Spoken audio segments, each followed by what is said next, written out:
Да, просто проблема такая, они в течение, в принципе, месяца двух они должны отдыхать. Но они вешают, потом какую-то ошибку находят, якобы ошибку, там, у вас пандус неправильно стоит, пандус, такая вот мелочь, да? У вас пандус во дворе, или там, не знаю, там, какой-то храм приложите. Промысел trup, замечание завтра, доработать корректирует это вообще. Есть идея, башлял, забашлял, ни на что не смотрит, подписали, расписались. Но лучше частникам, они зато посмотрят. Намного и короче сроки будут, да. И намного качественнее. Может немножко повыше. Но если экспертиза плохая была, то сядет человек. Конечно, стоять конечно. в очереди. Нет, там у нас свои службы есть. Вот, допустим, у нас есть свои. Надо обязательно, чтобы они тоже за определенный срок, не 2 месяца, а вот за 10 дней хотя бы вот так. Если выявлены какие-то... Это их не... В логистических центрах запрещено торговать за наличку по всему Евросоюзу. Все идет в режиме онлайн, все по безналу. Минимальная партия покупки, продажи однородного товара 19 тонн, исходя из фуры с нагрузки на вес. Вам надо помидоры, 19 тонн милости просим. Меньше не продаем. Это крупный опыт. Но зато цена, да, такая очень интересная. Да. Потом мы едем из Перпиньяна, едем в Тулузу. Там уже поменьше логистический центр, он 18 гектар. Смотрим вот те помидоры, которые компания Ранжалин вырастила, и мы смотрели, сколько они стоят в Ранжалине, сколько они стоят в логистическом центре. Мы приезжаем в Тулузу, видим эти помидоры уже в Тулузе. В Тулузе, пожалуйста, может 50 килограмм купить, может 100 килограмм купить, может тонну купить, 10 тонн купить. Я тут предложил, думаю, выбрать один район, одно село, вот, одну культуру какую-нибудь, и везде. Я предлагаю на всем области сделать синхрон. Не успешный проект, мы уже могли масштабировать. Вот тоже, вот вам вопрос. Вот мелкотоварность, вот это вот словообразование, термин, он, вот я к коллегам обратился, вот Бакыт Баке говорит, что это с недр Минэконома, вот Сергей Васильевич говорит, что вот оно оттуда, вот мелкотоварность. И мы вот как вот нас повели туда, и мы сразу все туда, да, и все свои проблемы на мелкотоварность. Ну, может быть, это не проблема, а возможность для бизнеса? Проблема. Возможность, может быть... Привозим в Москву. В Москве морковка с доставкой, транспортные расходы на Москве не маленькие, правильно, да? Становится морковка, оптовая цена 35 рублей. При этом мы видим, волгоградская морковка стоит 28 рублей, оптовая цена. И волгоградская морковка, она селекцию проходит. Она длинная и красивая, одна к одному. Вы про белорусский что рассказываете? Одна к одному. Белорусская морковка там 25 стоит, понимаете? Одна к одному. И люди должны вначале глазами наесться. Когда морковка красивая, ее хочется купить. На вкус она хуже, чем наша. Забегая вперед, сразу сказал. Поэтому там есть целевая аудитория, которая знает, что кыргызская морковка дорогая, некрасивая, но вкусная. Так как своевременно они не могут получить, и правительство каждый год утверждает положение о параллельном проектировании, так как на уровне законов нет оснований, и оно как бы является временным положением.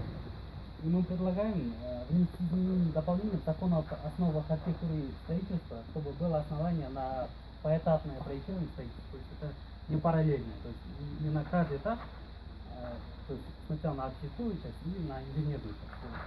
И следующая проблема это при подключении к инженерным сетям. То есть там основные проблемы это при получении технических условий и в последующем это при передаче на баланс. Здесь мы предлагаем создать карту энергомощностей по городу. Но добавленной стоимости нет.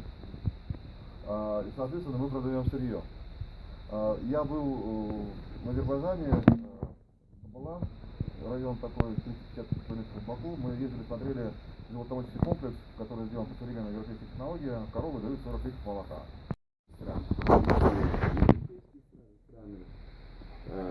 Индоазиатского региона, Китая, Пакистан, Индии и так далее. Сегодня создана уже универсальная товарно-сырьевая биржа с центром в Астане. Филиал создан уже в Москве. На очередь третьими открываемся мы. Мы подали документы сейчас на регистрацию. А в каком направлении? Во всех направлениях. Во всех направлениях. Основная фишка здесь не сколько даже и передвижение товаров, и то, что вот сейчас говорилось, но один из основных фишек будет это торговля национальной валютой. Вот механизм мы сейчас запускаем. Поддерживающим банком со стороны Астаны выступать будет второй механизм банк, это объединяются два банка, это Центр Кредитбанк и Каско? Нет, не Каско, второй по активам размером. А со стороны России хотели выдаваться кредиты, межгосударственные кредиты. Да, там начнем тогда. В общем, у нас какие есть проблемы, да, с производством? Вот анализировали буквально вот вчера статистику по тому, сколько мы всего вывезли во все страны, экспортировали, и Евразийский экономический союз. Ну, в общем, самые высокие статьи экспорта наши — это мужской трикотаж, мужское белье и женские блузки, женский трикотаж. Это примерно каждая вот эта статья около 15 миллионов долларов, да, вывоза. А общий, как бы, если взять всю статистику Евразийского союза, у нас получается 96 миллиардов, да, Евразийский союз наторговал, ну, наэкспортировал. Из них, получается, у нас 1%. Да? То есть это большая проблема именно в производстве идет. А производство у нас большое делать нельзя, потому что у нас рядом Китай, но определенное производство делать все-таки надо, да? И вот, а что нам мешает? Вот мы ведем себя так, как очень такая страна с большим развитым производством, куда прям ни один инвестор не может пробиться, да, там, мы себе такую цену ставим. На самом деле, вот у нас есть закон о ГЧП, если вот общаемся с инвесторами, они говорят, у нас в любой стране ждут, вот, например, где в Вьетнаме нас ждут, да, в Китае нас ждут, во Вьетнам приезжаем или в Сингапур, да, нам дают бесплатно участок земли сразу в промышленном комплексе, да, в промзоне. Также подводят туда коммуникации, они уже подведены, там коммуникации, помещение уже стоит, нам нужно только войти, свое оборудование вести и работать. При этом нас освобождают от налогов на год, на 5 лет, на 15 лет, на 25 лет, да. Конечно, там есть условия, чаще всего все эти заводы потом надо передать правительству, да, после функционирования. Но они не платят налогов, имеют право все это эксплуатировать, имеют доступ ко всем коммуникациям. То есть, и говорят, зачем мне ехать в твой Кыргызстан, если меня во Вьетнаме хорошо встретят, да? А вот мы почитали, мы все знаем, да, текст закона ГЧП, что там написано? Там написано, что налоги платить надо сразу, что в структуру как бы компании по закону о ГЧП вводится наблюдатель, да, из государственных органов. То есть написано так, что никто не захочет никогда инвестировать. Да? То есть вот здесь это одна из больших проблем, почему у нас вот, в промышленном секторе переработки инвестиции очень со скрипом приходят, да, с большим скрежетом. Потому что нам, как стране развивающейся и стране, которая хочет быстро подняться, надо определить политику, да, что именно мы хотим развивать. Хай-тек технологии. Вот мы, например, сейчас работаем, вот, конкретно у нас переговоры идут, в течение 2 лет мы надеемся привести компанию Intel, да? И опять-таки Intel спрашивает, а там у вас сколько, говорит, человек, обученные IT-технологиями, как мы можем делать сепарацию? Сколько человек можно привлечь к работе сразу? И сейчас мы сидим и думаем, надо организовать IT-курсы и обучить хотя бы 300 человек, да? Вот, это все частная инициатива, это все социальное предпринимательство, но не хватает вот, действительно государственного видения на это, да, чтобы сказать. В школы вводятся вот IT-курсы, да, все. Да, обязаловка, все. Вот, вот такие вот вещи. Какие конкретные проблемы? Проблема вот закон о ГЧП предлагается, да, вот закон о ГЧП работает, да? не отвечает. Усовершенствование. Совершенствовать Да, конкретно. закон о ГЧП, да, потому что надо ввести вот эти понятия, как Да. Короче, да, био-ТБ, да, вот эти все стандарты надо туда ввести, их использовать надо. Потом закон о промзонах, да, тоже его надо уже принимать, да, потому что мы видели, что в Турции нормально развивается, есть крупные такие промышленные центры, где промзоны развиваются. Спросить про эти промзоны. Как вы думаете, нам нужно какую модель здесь использовать? Есть 2 модели. Есть управляющая компания, которая собирает деньги, да? Или ей дают, например, деньги, она привлекает деньги, устраивает, отдает лизинг или продает и занимается сервисом услуг, так как Радуга или Карла. А есть подход, когда это кооперативный идет. То есть они люди собираются в кооператив, и после этого это делается. Но есть еще третий выход, когда государство предоставляет простаивающий какой-то свой объект с готовой инфраструктурой. И туда уже входят, да? Ну, по-моему, знаете, пока мы до того дойдем, сначала нужно... Нет, ну, смотрите, это не важно. Самое главное, нам нужен ППЗ. Там все эти формы, они, в принципе, расписаны, да? Нам нужно понять, какая форма управления. ППЗ есть несколько форм. То, что вы говорите, все там есть. Но смотрите, с управляющей, без управляющей. Я думаю, первый вариант будет этот. Но на сегодняшний день самая главная проблема... Законопроект написано, да? Да, да, есть, но это мы сами же писали, господи. Смотрите, в общем, сам 70% золота. Где-то 20% банки там, и там несколько процентов там просто золото золото. Поэтому у нас сегодня как бы есть кадры работают. И первая проблема это свободное вращение металла.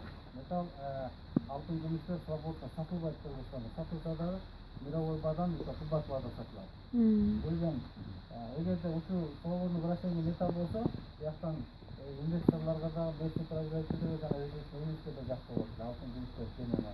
Андан кийин фискальный политикаларда налогдук көп проблема бар.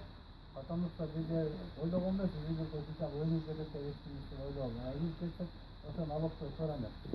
вот, значит, у нас такая ситуация. Мы хотели провести АМВ в этой сфере. Еще в Совете мы поднимали уже 2 года, да? Вот, но, к сожалению, Инвестсовете, да? Инвестсовете, они вот буквально 2 дня назад прислали письмо в Госкомитет по промышленности. И там они приняли, вот, об этом скажу, вот, положение, где они сделали на конкурсной основе выдачу земель под объекты малых ГЭС. Где эти земли? Это еще надо найти, потому что даже ни координат, ничего нету. Они сейчас запускают уже паспорта, запускают уже следующие документы, и до конца августа и в начале сентября у них должны уже выпуститься уже 20 видов вот этих электронных документов, и можно это тоже туда включить. Интересно. Да. Да, доказываем, что надо защищать инвесторов, там, надо нам... Да, это... Чингис дал идею, а мы дальше оформляем, видите, это. Так что Чингис не отвечает за... Вот. Но, честно говоря, мы решили на 3 отраслях сконцентрироваться. Это туризм. По туризму теперь по порядку пойдем. У нас основные проблемы какие? Основное у нас По туризму недостаток инфраструктуры. Это в чем проявляется? Начиная с туалетов, да, заканчивая аэропортом. У нас все аэропорты сконцентрированы в одном акционерном обществе, никакого стимула расти нету, они не парятся, да? это пища для ГЧП. Конечно, да. Хотя есть компании, вот ТАВ Холдинг, южнокорейские компании, приходили, готовы сами вкладывать, оперировать, все готовы делать, наши только не хотят отдавать. Они что говорят? Мы не хотим Бишкекский аэропорт отдавать, потому что он стратегический, пусть возьмут Исфанинский аэропорт. Бакинский или что? Ну да, Бакинский, конечно, возьмут. Казарман. Место. Лакомый кусочек, да? Да, и говорим, Видно, без обид. Развитие будет. срочно нужно отдавать. Да, пусть знающие люди управляют. И у нас туризм от чего зависит? В первую очередь, дорогие к нам билеты. А как мы можем билеты сделать? Мы должны приводить сюда бюджетные авиакомпании. Подоходного налога тоже нету. Реальность, рынок реально сегодня скрывает зарплаты. И одна из еще вот таких, я думаю, системных проблем. У нас в законодательстве есть требования отчисления в фонд оздоровления трудящихся. Вот это самая ненормальная ситуация в системе, когда государство заставляет каждого отчислять деньги в частную организацию. Это получается, каждый из нас может пролоббировать и сказать: фонд развлекательный для трудящихся. На секунде. Да, хоть где. И вбить туда тоже свои 0,25%. Вот это ненормально, потому что мы в законе прописали. Фонд это уже больная ситуация, которую мы вот через правительство попытались. К сожалению, правительство очень надо его менять. Вот это системно. И рассмотреть ситуацию снижения социальных отчислений. Мы из-за этого просто отстаем. Любой законопроект, который будет касаться любого бизнеса и любого сектора, да, вообще. И здесь под АРВ очень большой комплекс мер туда включает.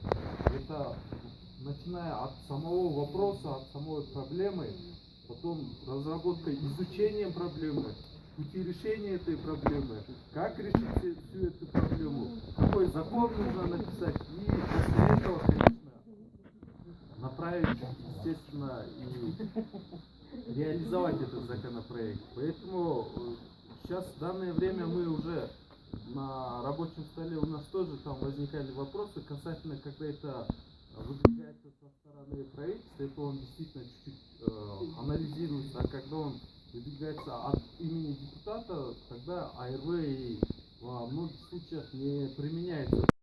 Вот в том совете большую работу проделали с 7-8 года, да, вот, двигали революцию. И в 2011 году подписала Роза Исаковна, президентом была, и Белкинеш мы прошли. Но там долго еще мы административные вопросы решали. 14, 15, 16, 17 год мы работаем благополучно, успешно. В 2014 году оборот парка высоких технологий составил 80 миллионов сомов, но всего лишь 50 разработчиков было, это 7 компаний. В 2015 году 130 миллионов сомов, уже 111 разработчиков, где-то около 17 компаний. Реально история успеха.